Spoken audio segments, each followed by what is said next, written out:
friends, we live our lives by the rhythmic ticking of a clock and the rigid squares of a calendar.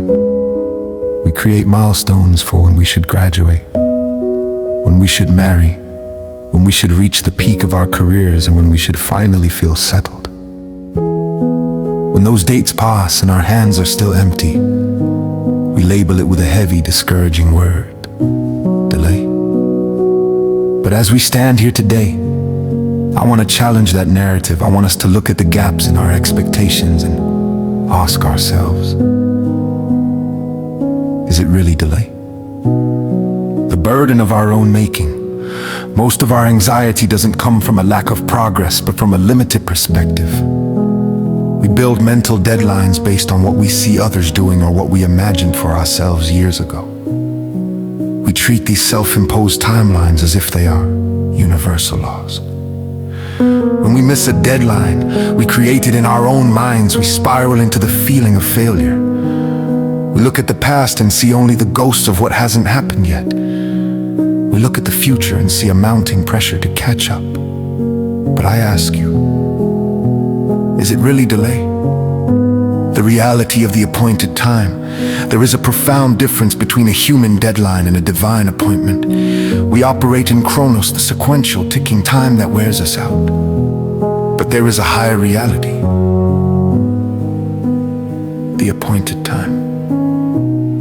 God alone knows the full architecture of your life. He sees the foundations that need to be poured, the character that needs to be forged, and the storms you aren't yet ready to weather. What we call waiting is often God's working. If the door hasn't opened, it isn't because the lock is broken. It's because the room on the other side isn't ready for you. Or you aren't ready for the room. In the eyes of the one who sees the end from the beginning, everything is right on schedule. So, is it really delay? Living in the now. When we obsess over the not yet, we go through the motions of the now without actually living it. We treat today as a mere obstacle to get to tomorrow. I appeal to you today. Take each day in stride. Release the past you're supposed, and failures are often just redirections. Release the future. Stop fighting wars that haven't even begun.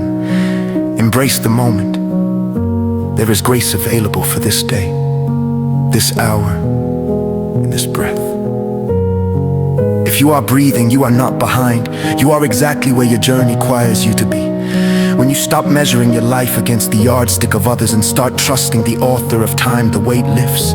The next time you feel the sting of frustration because things aren't moving fast enough, take a deep breath. Look at the beauty of the life you have right now.